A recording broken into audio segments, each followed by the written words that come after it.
Well, I gotta say, $2,400 later, I got my car fixed. Finally got my car fixed. I hit an elk 5 weeks ago in Arizona. $2,400 later. It was this side. No, was it this side or the other side? I don't remember. Yeah, it was this side right here. So, $2,400 later, I got my car fixed. This is my hot rod.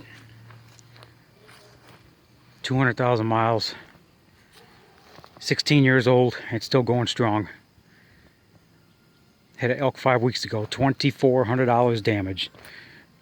Now it's looking biblical. So, anyway, took the hot rod out today and washed her. She's looking good.